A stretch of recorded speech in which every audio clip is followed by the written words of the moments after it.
Kamarhati rotary ক্লাবের উদ্যোগে এদিন পড়ুয়াদের সুবিধার্থে আয়োজিত হলো থ্যালাসেমিয়া রোগ সম্পর্কে এক সচেতনতার শিবির।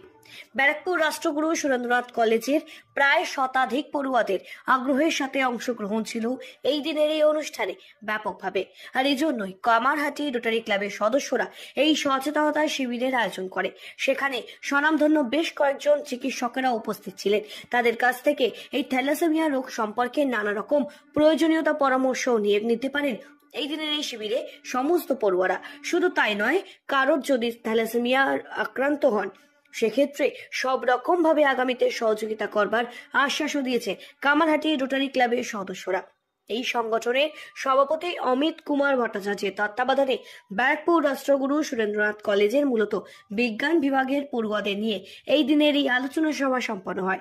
ব্যারাকপুর রাষ্ট্রগুরু সুরেন্দ্রনাথ কলেজে কামারহাটি রোটারি ক্লাবের উদ্যোগে আয়োজিত এই দিনের এই থ্যালাসেমিয়া সচেতনতা শিবির একটি গুরুত্বপূর্ণ উদ্যোগ, এমনটাই বলেন কলেজের অধ্যাপক অধ্যাপিকারা।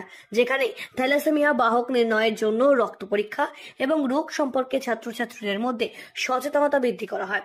আর তাতে অনেক পড়ুয়ারাই উপকৃত এবং সচেতন হন। বিশেষত নতুন ভর্তি হওয়া শিক্ষার্থীদের জন্য এই ধরনের সচেতনতামূলক একটি শিবির অত্যন্ত প্রাসঙ্গিক। ব্যারাকপুর থেকে শ্রীঞ্চিনী পোদ্দারের রিপোর্ট, সঠিক বার্তা।